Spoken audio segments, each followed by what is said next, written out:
When the heart is weary, even the smallest glimmer of hope holds immense significance. One feels compelled to move forward despite everything. The weight of the past may slow the steps, but it cannot completely stop them. Over time, experiences become lessons, not burdens. You should invest in Grandma Beatrice's old, worn-out furniture. The words went icy. They spread throughout the room. I was standing at my son Dylan's wedding reception in my elegant purple dress, watching the new bride, Natasha, point at me with a champagne glass. Her wealthy family burst into laughter. Then her father's face turned as white as chalk. "Wait, aren't you Victoria Chen? My new boss, Chen Enterprises? Where are you watching from today? Leave your location in the comments and don't forget to like and subscribe." Let me tell you how I was accused of being a cheap furniture showroom at my own son's wedding, a wedding I paid for entirely, down to the last daisy petal. 2 hours ago, I was adjusting Dylan's body in the church front room, feeling proud as a mother. "Thanks for everything, Mom," he said, without quite meeting my gaze. "I know the wedding cost a fortune. $280,000. I was counting, perhaps." I watched him adjust his cufflinks, the ones his father, Marcus, wore at our wedding 34 years ago. Even when cancer took Marcus when Dylan was 11, those cufflinks were still there. "Your father would have been so proud," I whispered, straightening his shoulders. But in that reception room, listening to my son's new father-in-law openly humiliate me, I realized that pride was a luxury. The Carter family owned half of Manhattan's real estate portfolio. Richard Carter, Natasha's father, controlled a multi-billion-dollar empire. What he didn't know was that his company's board of directors had appointed me CEO exactly a week ago. My first official day was Monday morning. "Miss Chen," Richard stammered, his champagne glass trembling slightly. "I had no idea. Natasha never mentioned it." "What didn't he mention, Dad?" Natasha's voice was filled with sharp confusion. She glanced between us, her perfect smile faltering. "That Dylan's mother is Victoria Chen?" Silence spread like wine spilled on white linen. Natasha's mother, Claire, stepped forward, with the kind of smile that wealthy women perfect in their graduating classes. "Oh my goodness. What a wonderful coincidence. You share the same last name as my husband's company." "It's no coincidence," I said calmly. I watched Richard's face turn a few shades paler. "I kept my married surname after my husband died. Chen Enterprises was his family business. I inherited his shares when he passed away. The math was simple enough. Control majority, voting power, the power to hire and fire whoever I wanted." Natasha's laughter completely died down. "You're saying you own Dad's company?" "He doesn't own it, sweetie. I'm checking," I said, with the smile I'd used at hundreds of board meetings. "There's a difference." Dylan appeared beside my elbow, finally sensing the tension. "Mom, is everything all right?" I looked at my son. This man I'd raised alone after his father died. I'd given up everything to put him through business school, working 2 jobs. I'd given up everything to give him every opportunity. And now he'd positioned himself closer to his new wife than to me. "Everything's perfect, sweetie," I said, touching her arm. "I was just meeting your new family." Richard cleared his throat. His business instincts finally kicked in. "Miss Chen, perhaps we could arrange a meeting next week. I'd like to discuss it." "Monday morning," I said, cutting smoothly. "Exactly at 9 o'clock. My assistant will send you the address." To Natasha with my warmest smile. "Congratulations on your wedding, sweetheart. I'm sure we'll be seeing each other much more often." As I walked away, I heard Natasha hiss at her mother. "Why didn't you tell me she was important?" "We didn't know," Claire whispered frantically. "Your father said Dylan's mother was just a middle-class widow." "Just a middle-class widow." The words followed me to the bathroom. I locked the door and looked at my reflection in the mirror. My dress was elegant,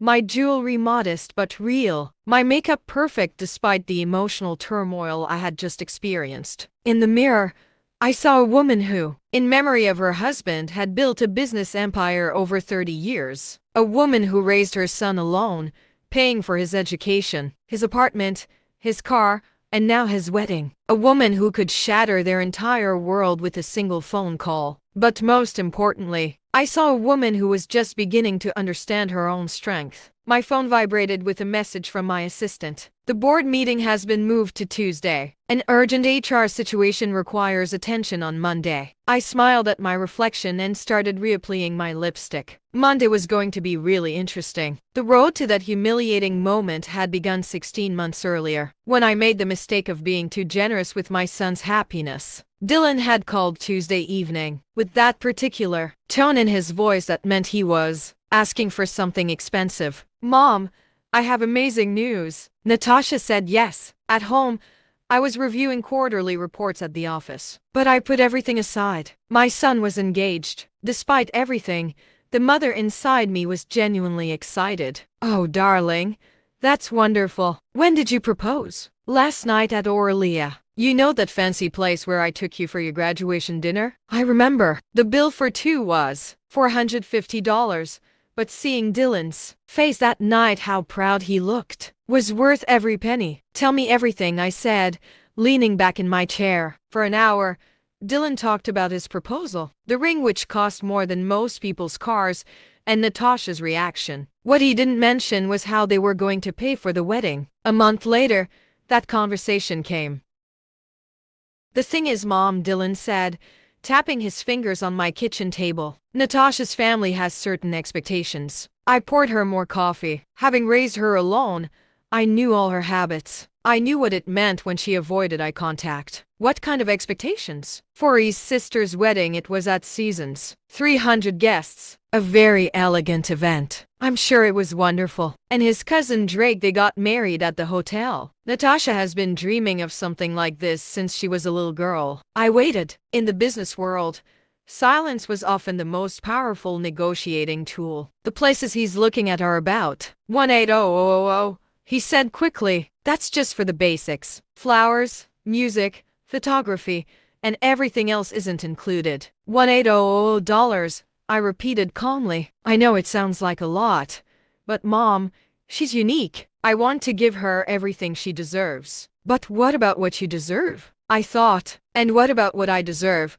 after giving up everything for your happiness?" But I looked at my son's face, how hopeful, how young, even though he was only 30, and I felt that familiar maternal love had surpassed common sense. "Have you talked to Natasha about having a smaller wedding?" "You don't understand. Her family, they're rich. Her mother, really rich. Her father is Chen, it owns Enterprises." The irony didn't escape me, that my son didn't know that for years. I had been quietly buying up shares in Richard Carter's company, moving toward the controlling majority my husband had always dreamed of securing. "And you feel pressured to conform to their lifestyle." "I want to be worthy of him," he said simply. Those 6 words broke my heart. I had raised this child to believe he deserved everything and everyone. How could I have been such a failure that he thought love required a price tag? If Dylan truly loved you, a civil marriage would suffice. "Mom, please? I don't want you to pay for everything. Just help us get started. I'll pay you back once my career is on track." Her career a year earlier and was working at a mid-level consulting firm. She was making good money, but never enough to support the lifestyle Natasha was used to through her family. "How much aid are we talking about?" "Maybe $230,000. At most $280,000. The number felt like an unwelcome dinner guest among us. "Dylan, that's more money than most people earn in 5 years." "I know, but you can afford it, can't you? Things are going well. And after your father's life insurance." She stopped, realizing how heartless that sounded. My husband's death had truly relieved me financially, but hearing my son so easily assess the value of his father's life made me sick to my stomach. "Let me think about it," I said. Sometimes a person can't fully understand what they've lost, but they feel something is missing. Days pass, faces change, but the emptiness inside remains the same. Silence becomes the carrier of unspoken words. In this process, a person speaks most to themselves. Vulnerability is not weakness. It creates awareness. Time doesn't erase everything, but it transforms everything. And this transformation opens the door to a new perspective. That night I sat in my husband's study, looking at his photograph on his desk. "Chen, we founded Enterprises together. We started with a single small office building and transformed it into one of Chicago's leading commercial real estate companies. After he died, I continued to expand, making strategic acquisitions and building the empire he dreamed of. What would you do? I asked his picture, but I already knew the answer. Marcus had always been too generous to Dylan. He could never refuse him anything. It was one of the few areas where we disagreed. I called Dylan the next morning and said yes. Looking back now, standing in that bathroom mirror after being accused of being a pig by my son's new father-in-law, I realized that this single word yes was the beginning of my transformation from a self-sacrificing mother to something far more dangerous. Because by Monday morning I would be their new boss. And unlike my son, they would learn that my generosity had limits. Monday morning arrived with Chicago's typical autumn chill, and I dressed accordingly. A power suit, minimal jewelry, and hair styled in a bun, the kind that has terrified corporate America for 20 years. At exactly 9 o'clock, I entered the Chen Enterprises boardroom. Richard Carter was sitting there, fiddling with his phone like a grumpy teenager. Miss Chen, he quickly rose to his feet, extending his hand. Thank you for agreeing to meet with me so early. Mr. Carter, I replied, sitting down in my assigned chair at the head of the conference table. But I think we need to clarify something before we begin. I opened my briefcase and pulled up my stock certificates, board resolutions, and legal documents proving my majority control of the company. As of last Monday, Chen, I own 52% of Enterprises. That means this is my boardroom and you all work for me. Richard's face flickered through several emotions before finally settling in barely controlled panic. Miss Chen, I believe there's been a misunderstanding. This company has been in my family for 3 generations. It was founded in 1951 with land and initial capital provided by my father's grandfather. I corrected calmly. Your grandfather was a junior partner. Mr. Carter, the contracts are quite clear. A manila envelope across the polished table. Inside were photocopies of the original partnership agreements documents I'd spent years scouring legal archives and private collections to find. Your family managed the business wonderfully while maintaining minority ownership. But when my husband passed away, the shares passed to me. For the last 15 years, I have been quietly buying additional shares that became available. This is impossible, Richard whispered, but his hands trembled as he shuffled through the papers. The impossible part is that you didn't notice, I said with a slight smile. Your own board of directors approved my appointments to key positions. Your CFO reports directly to me. Your legal team answers my calls. Richard looked on with a mixture of horror and disbelief. What do you want? First of all, I want to apologize for your daughter's behavior at the wedding reception. Natasha might be hot-tempered. She didn't mean anything with her comments. He called me a pig, Mr. Carter, in front of 200 guests, including my son. Young. He didn't mean. She's 28 years old and married to my son, old enough to understand the consequences. I leaned forward slightly. Here's what's going to happen. Natasha will call me today and sincerely apologize for her behavior. Not because you told her to, but because she understands that respect isn't optional in this family. Richard nodded quickly. Of course. I'll talk to him right away. Secondly, we will be restructuring this company's employee benefits program. I have reviewed your current policies, and they are shamefully inadequate for a business of this size. This was actually true. Chen Enterprises employed over 280 people, but their health insurance was mediocre, and their retirement plans were virtually non-existent. 1.8 million annually, I continued. Consider this my contribution to social responsibility. 1.8 million. Richard's voice cracked slightly. You can afford that. I've seen your profit margins. I pulled out another folder. This contained the detailed financial analysis I'd ordered months ago. Every expense, every revenue stream, every hidden asset the company owned. Thirdly, your son-in-law, Dylan, will be promoted to a senior advisor position with a suitable salary adjustment. He's actually quite brilliant when he applies himself. I didn't know Dylan worked here. It's not working yet. I smiled, this time with genuine warmth. The first day is Wednesday. Richard looked at me as if I had declared myself Queen of Illinois. Miss Chen, I need to discuss these changes with my staff and my lawyers. Your lawyers reviewed everything last week. They are very thorough. I stood up, closing my briefcase firmly. The employee benefits announcement is on Thursday. Natasha's apology is today. Dylan's promotion goes into effect immediately. I walked toward the door, then paused, grabbing the handle.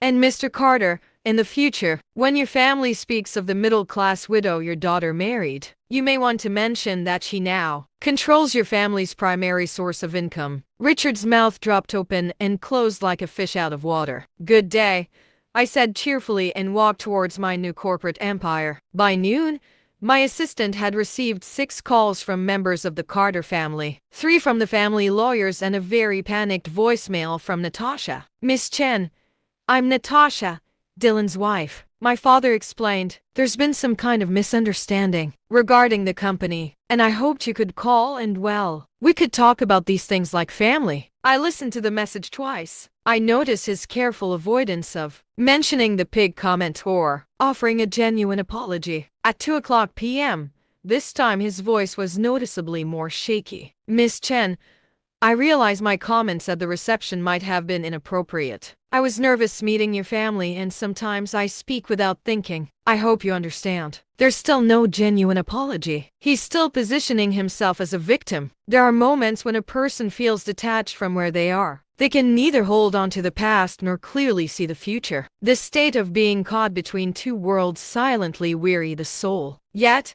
the heart refuses to give up completely. Every breath carries an invisible resistance. This inner resistance over time transforms into strength, and the path, with unexpected calmness, reshapes itself. The third call came at 4:30 p.m. Miss Chen, please call me back. I think we got off to the wrong start and I want to fix it. Dylan is upset. My father is going through some kind of crisis and I just want to understand what's going on. I deleted all 3 messages without calling back. On Tuesday morning, Richard Carter appeared at my office door at 8 o'clock, looking as if he hadn't slept at all. Miss Chen, please. Natasha is beside herself. She's young and made a mistake. I'm sure we can resolve this as reasonable people. I gestured to the chair across from my desk. Mr. Carter, let me explain something about reasonable behavior. When someone pays for your daughter's entire wedding, the venue, the food, the flowers, the music, the photography, reasonable behavior would be gratitude, or a minimum of basic courtesy. Did you pay for the wedding?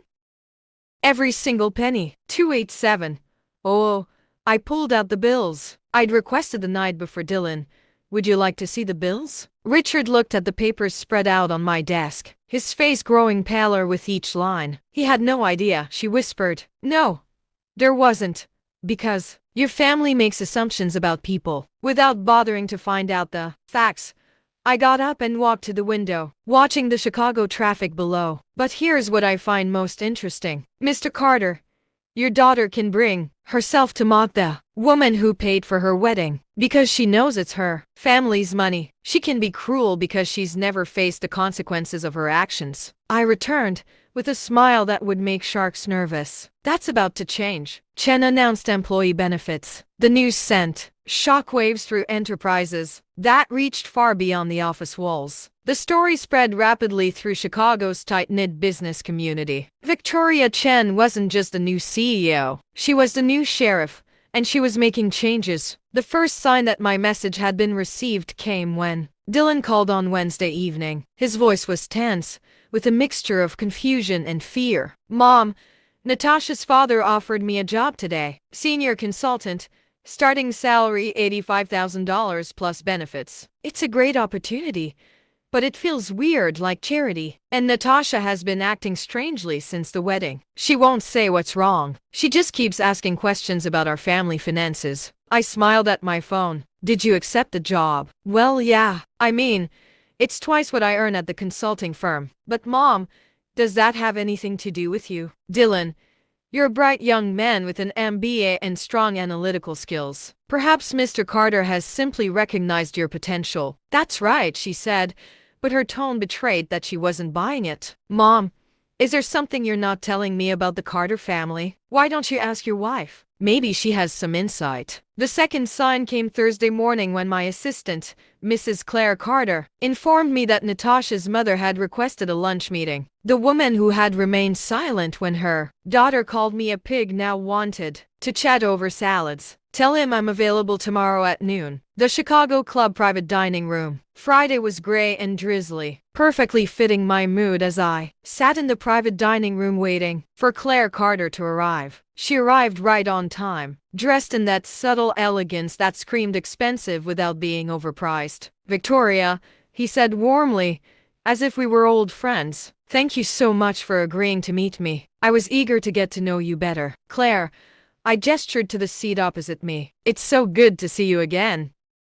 She settled in with the practical grace of a woman who had attended 1,000 similar lunches, then spent a few minutes chatting about the atmosphere, the restaurant's reputation, and other trivial matters of politeness. Finally, she got to the point. "Victoria, I want to address what happened at the wedding reception. Natasha can be impulsive when she's nervous. She was overwhelmed by the weight of the day and I'm afraid she spoke without thinking." "Impulsive?" I repeated. "Is that what we call it?" He's extremely ashamed of his behavior. Absolutely ashamed. He wanted to call and apologize personally, but he's worried about making things worse. I sipped my water and watched Claire's carefully constructed composure. "And yet she called my office 3 times, without really apologizing." Claire's smile flickered slightly. "I think your success is intimidating. James just announced that he's built quite an impressive business empire. My husband and I founded it together. I'm just continuing his vision." Of course.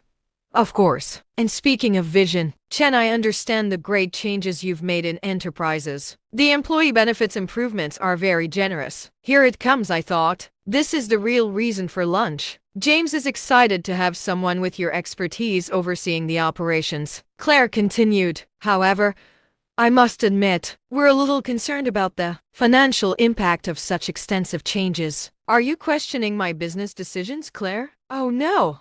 Not at all. It's just that James has always run the company conservatively, and sudden large expenditures make him nervous." I leaned back in my chair, studying her face. "Claire, let me ask you something. What do you know about my son?" The question clearly caught her off guard. "Dylan? He seems like a charming young man, very devoted to Natasha. He's attached. Maybe too attached. Dylan spent his entire savings on his daughter's engagement ring. He borrowed money for the wedding outfit. And when that wasn't enough to meet your family's standards, he came to me." Claire stopped halfway as she brought her fork to her mouth. $300 Claire? That's how much your daughter's perfect wedding cost. Not your family's money. Not even Dylan's money. Mine. Claire's face turned pale. "I had no idea." "No, we didn't. Because your family assumes that anyone who doesn't flaunt their wealth doesn't have any." I leaned forward, my voice barely above a whisper. "But the most interesting thing I've found about your family's finances is this. Claire, I did a little research." I pulled out a thin folder and placed it on the table between us. "Your husband's company reports impressive revenue, but when you factor in debt servicing, overheads, and operating expenses, the actual profit margins are quite thin." Claire looked at the folder as if there were a live snake inside. "In other words, your family's wealth is mostly theoretical. It looks good on paper, but it's extremely sensitive to market fluctuations or changes in corporate leadership." "What are you saying?" "I'm telling you I can fire your husband tomorrow and replace him with someone who truly understands modern business practices. I can restructure the company's debt obligations. I can sell assets that your family considers untouchable." I smiled pleasantly as Claire's world crumbled behind her eyes. "Or," I continued, "the girl could call me tonight and offer a genuine apology for her behavior at the wedding reception. Not because she was intimidated or embarrassed, but because she understands that calling someone a pig is unacceptable, regardless of their perceived social status." Claire's hands trembled slightly as she reached for the glass of water. "And what if he apologizes? Then we're a family, and I'll take care of the family." I stood up, placing my napkin on the table. "But Claire, understand this. I'm not some middle-class widow who can be ridiculed or ignored. I'm the woman who controls your family's future now." I took the bill, which had been quietly placed on the table. "Lunch is on me. Please say hello to Natasha." As I walked towards the exit, I heard Claire fiddling with her phone, already dialing her daughter's number. My phone vibrated with a message from my assistant. "An emergency board meeting has been called for Monday. Richard Carter is demanding a full financial review of the recent policy changes." I smiled as I stepped into the Chicago drizzle. Let them call their meetings. I'd be ready by Monday with surprises they couldn't have imagined. After all, I was just getting started. Life sometimes changes direction in a single moment, and people are not prepared for it. The established order is shaken. The balance is disrupted. This uncertainty creates a deep unease within. But uncertainty is also a realm of new possibilities. When a person realizes this, their perspective changes. Difficulties are no longer just obstacles, but gateways. And each gateway opens to a different power. Natasha's call came at 9:47 p.m. on Friday night. I was just settling into my leather armchair with my husband's favorite book of poetry and a glass of wine. Her voice was different this time, smaller, devoid of the well-deserved self-confidence I'd heard in our previous encounters. "Miss Chen, this is Natasha. I know it's late, but I couldn't wait until tomorrow." "Good evening, Natasha. I owe you an apology. A real one. Not for all the half-hearted attempts I made this week." He took a shaky breath. "What I said at the reception was cruel and unforgivable. Calling you a pig was wrong, whatever I may have felt or thought. You paid for our entire wedding, and I thanked you for your generosity with insults and humiliation." I said nothing. I let their words hang in the air. I was thinking about why I said it, and I think I was scared. "Dylan keeps talking about you, how strong you are, how successful you are, how you raised him alone after his father died." I felt like I could never live up to the mother he described. Interesting. He was more honest than I expected. "So when I saw you at reception, this elegant, self-assured woman, I felt inadequate, small. And instead of confronting those feelings like an adult, I attacked you, belittling you to make myself feel great." "And how did that work for you?" I asked quietly. "It didn't work. It backfired spectacularly, and I've hurt the person I should now be thanking."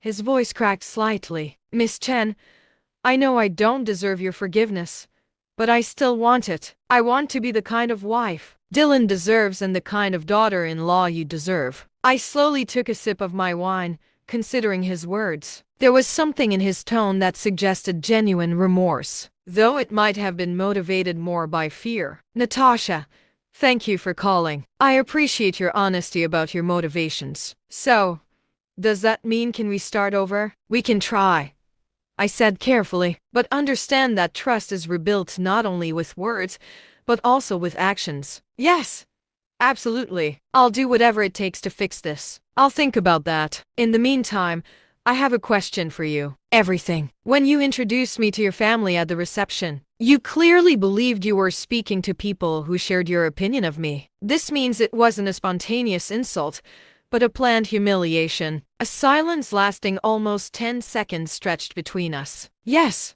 she whispered. "I had told them beforehand that Dylan's mother was difficult, always interfering and trying to meddle in our relationship. But I met you twice before the wedding, both times at family dinners organized by Dylan. In total, we probably spoke for 20 minutes. "I know.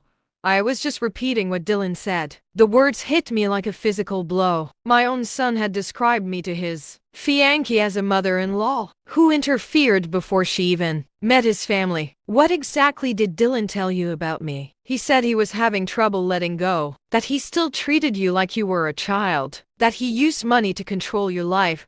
Her voice was barely audible. "He said he would try to take over the wedding planning and that I needed to be firm about boundaries." I closed my eyes, feeling something fundamental slip away from my chest. My son, whom I had raised, supported and sacrificed for, was systematically undermining me, denying my emotional presence to justify accepting my financial support. "Natasha, thank you for your honesty. It took courage." "Miss Chen, I understand now that everything she told me was wrong. You're not controlling. You're generous. You don't interfere. You're loving." Instead of accepting her characterization, I should have formed my own opinion. "Yes, you should have." I got up and walked to the window, looking out at the city lights. "But Dylan is my son, and his opinion is the most important thing in this situation," Natasha said quickly. "He really does. I think he's just confused between feeling grateful and guilty about accepting all this help. Maybe.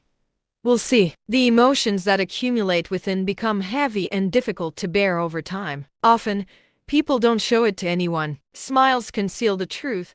Silences speak volumes. But the heart, the more it remains silent, the louder it reminds itself. This realization, while unsettling, is also necessary, because change begins precisely at this point, and the person reorganizes their inner world. After finishing the call, I sat in my husband's study, surrounded by his books and photographs, trying to reconcile the man who I thought saw me as a burden to be tolerated with the son I thought I knew. Robert's voice was like a whisper from the shadows. Instead of teaching him to ask for what he could win, you gave him everything he wanted. My phone vibrated with a message from Dylan.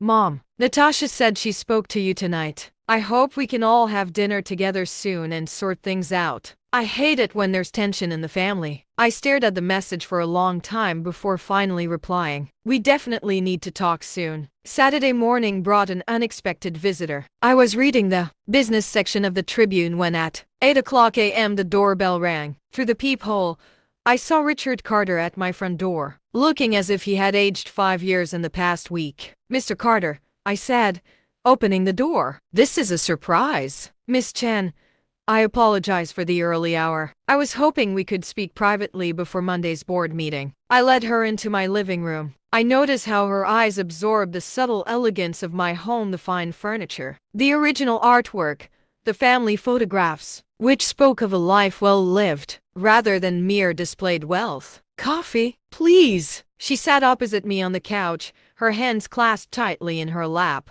Miss Chen, I want to be direct. I need to understand your intentions for Chen Enterprises because I've called an urgent board meeting. My intentions are simple: to run a profitable, ethical business that serves its employees and community well. Just the employee benefits changes will cost approximately $1.8 million annually. The facility improvements you've authorized add another $500,000. Given our current profit margins, these aren't sustainable expenditures. I poured coffee from the silver dinnerware set I received as a wedding gift 34 years ago. Richard, what do you know about the company's true financial situation? I know we are profitable but conservative. We are maintaining stable growth without taking unnecessary risks.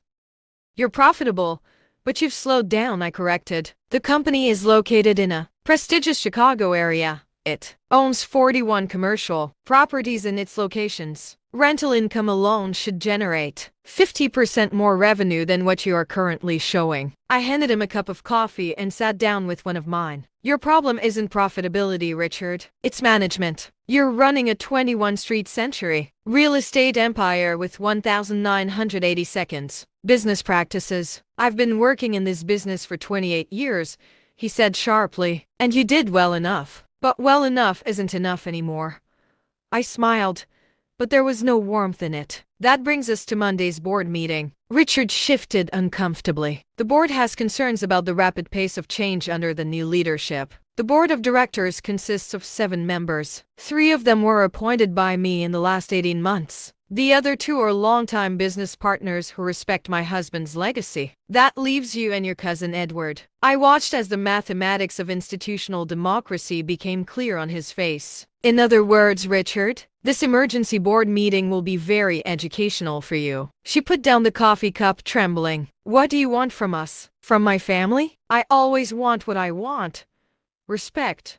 Not for my money, not for my corporate position, but to be respected as a human being worthy of basic human decency. I got up and walked to the mantelpiece where my wedding photo sat, alongside other photos of Bradley from his birth to his college graduation. The girl called me a pig at my son's wedding, Richard. She did it because her family believes her money makes her superior to the woman who paid for the celebration. This kind of commonplace cruelty reveals something ugly about her character. Natasha is young. Natasha is old enough to be married, old enough to understand the consequences.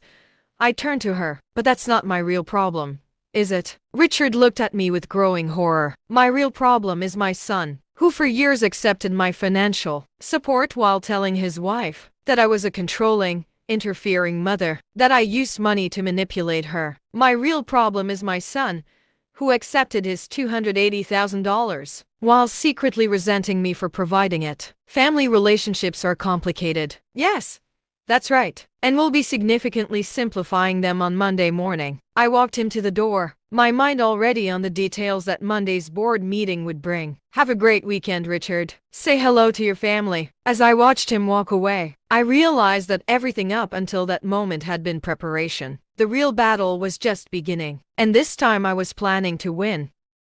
Sometimes events cause one to become estranged even from oneself. Familiar reactions give way to astonishment. This estrangement is frightening, but also instructive. It is only in moments like these that one truly recognizes one's limits. Every confrontation creates an inner expansion. Over time, this expansion transforms into serenity, and the story progresses in a calmer direction. 9 o'clock on Monday morning, I entered the Chen Enterprises boardroom. Richard Carter sat there like a man walking to his own execution. The other board members entered with varying degrees of confusion, unaware that they were about to witness a corporate revolution. "Gentlemen," I said, taking my place at the head of the table, "thank you for arranging this urgent session. Before we begin, I would like to properly introduce myself to those who are unfamiliar with my background." I distributed folders containing my full professional biography, educational credentials, and a 20-year record I built by expanding my late husband's business interests. As you can see,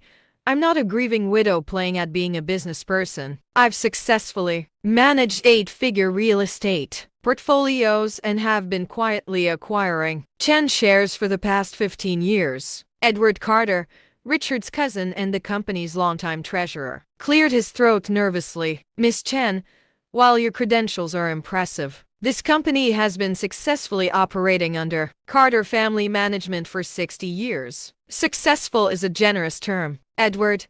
I pulled out the comprehensive financial analysis I'd ordered months ago. "Your revenue growth has been flat for 7 years. Your profit margins have steadily declined since 2018. Your employee retention rate is 30% below industry standards." I watched their faces as they read the numbers. "Meanwhile, you occupy prime commercial real estate in some of Chicago's most sought-after locations, charging below market rents because you've prioritized relationship preservation over business optimization. These relationships are valuable," Richard protested. "We have tenants who have been with us for decades, and for decades they've exploited your sentimentality."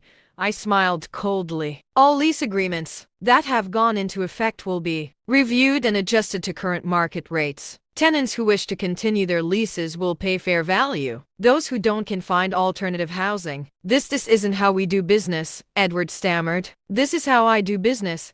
And since I control this company, this is how we will do business from now on." Board member Robert Chen, one of my appointees, spoke supportively. "Miss Chen's analysis is comprehensive and accurate. Chen Enterprises has been underperforming for years. Just the employee benefits improvements will cost us $1.8 million a year," Richard said despairingly. "We can't afford such generosity. $1.6 million in executive salaries last year, while essentially contributing nothing to actual business operations."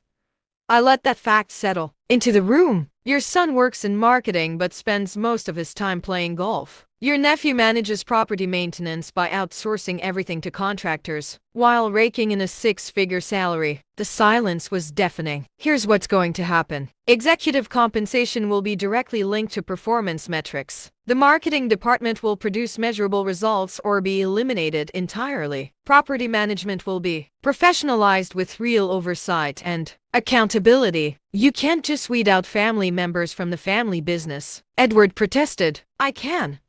And I will, if they can't justify their positions with actual work." I stood up, gathering my materials. "This meeting is concluded. Implementation of all discussed changes begins tomorrow." "Wait," Richard cried desperately. "We need to vote on these proposals." "No, Richard. You need to understand something about corporate governance." I turned back to the table. "I don't need your approval for business decisions. I need your compliance." As I walked toward the door, I heard Edward whisper to Richard, "How did we let this happen?" The answer was simple. They were so focused on maintaining their comfortable lifestyles that they never realized they were building the power to destroy it. As I was walking back to my office, my phone vibrated with a message from Dylan. "Mom, Can we have dinner tonight? Natasha is really upset about everything that's happening with her family. I looked at the message and felt the familiar tension between maternal love and growing resentment. My son wanted to discuss his wife's feelings, while remaining completely unaware of mine. 7 p.m.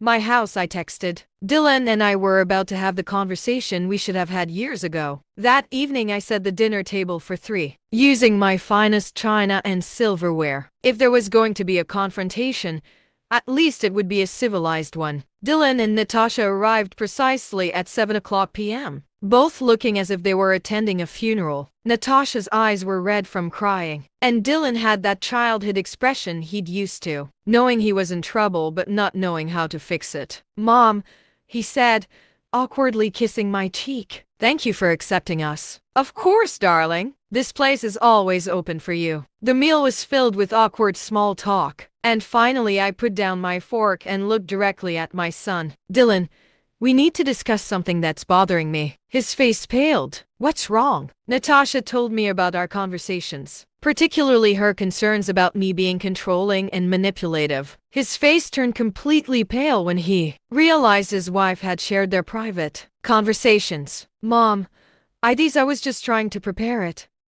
"Exactly what for?" I saw Dylan stare helplessly at Natasha, who was examining her plate as if it held the secrets of the universe. "You've always been generous, perhaps too generous, and I didn't want her to feel obligated if accepting help came with conditions." "What are the terms, Dylan?" "You know, the expectation that we should live our lives according to your approval." A cold, sharp feeling settled in my chest. "Can you give a specific example of a time when I tried to control your life?" "Well, you had some opinions about my university major. I suggested that business courses could be practical. She studied literature, and I fully supported her decision. And you didn't like some of the girls I dated. I didn't exactly love a girlfriend one who stole money from your wallet and cheated on you with your roommate. You finally agreed with my assessment." Dylan squirmed in his chair, clearly realizing that his examples didn't support his argument. "The point is, I wanted Natasha to know that she didn't have to accept my help if it made her feel uncomfortable. But he accepted the help. Both of you. $280,000 in aid. And we are grateful." "No, Dylan. You're angry." I stood up, my voice calm despite the rage welling up inside me. "You wanted my money, but not my wealth. You wanted my support, but not my ideas. You wanted me to be a bank, not a mother." "That's not true." "Then explain why your wife felt comfortable calling me a pig in public. Explain why her family believed it was funny, not terrible." Some emotions aren't expressed aloud. They grow silently deep within. By the time a person becomes aware of them, it may feel like it's too late. But being too late doesn't always mean the end. Inner transformations often begin silently. In this silence, a new balance is established. The heart finds a different rhythm than it's accustomed to, and life begins to flow anew according to that rhythm. Natasha finally looked at him, tears streaming down her face. "Because I told them what Dylan told you, about you using money to stay in your life when he wanted independence." The words hung in the air like poison. "I understand." I walked to the window, looking out at my garden. "So, your education, your car, your apartment, my financial support for the wedding, were all of those things more manipulation than love?" "Mom, you know I didn't mean that." "Actually, Dylan, I think that's exactly what you meant."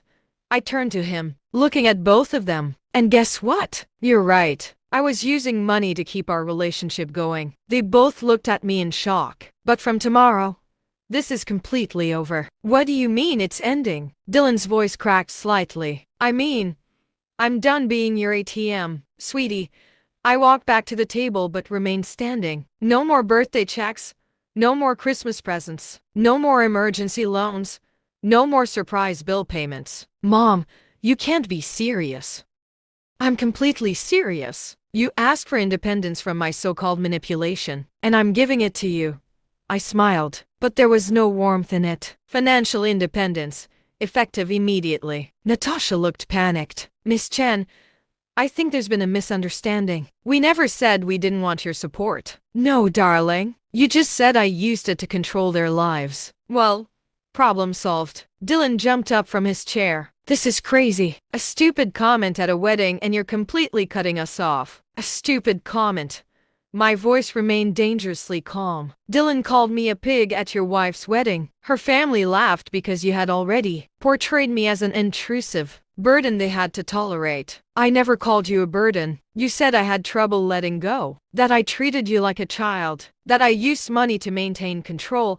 I counted each point on my fingers. What would you call that characterization? Dylan slowly sat back, finally understanding the magnitude of what he had done. But Mom, I was just trying to manage expectations. Natasha's family has money, and I didn't want them to think you were some kind of charity case. So instead you portrayed me as a manipulative old woman that her grown-up son couldn't accept. I didn't mean it like that. But you said it, and more importantly, you believed it.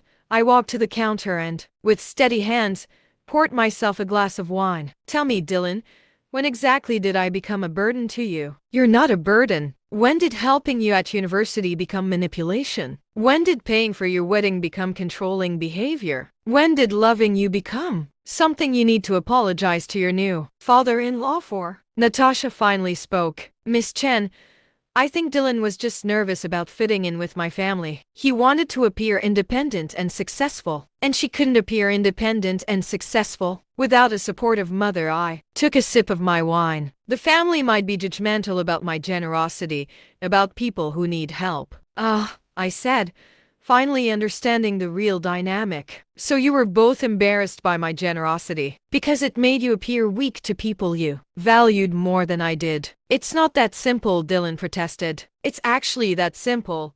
I looked directly at my son. You were willing to take my money, but you were ashamed to admit it came from me. You wanted the benefits of being a successful mother, but not the social complications. Mom, please, can't we get through this? Oh, we'll definitely get through this. Just not in the way you're hoping. I pulled out my phone. I'm calling Richard Patterson, who's in charge of property planning. What are you doing? Dylan asked angrily. It's time to make some changes to my will. They both froze in shock, looking at Dylan's face that went through shock, denial, then acceptance. I understood the value of the last 30 years of my life.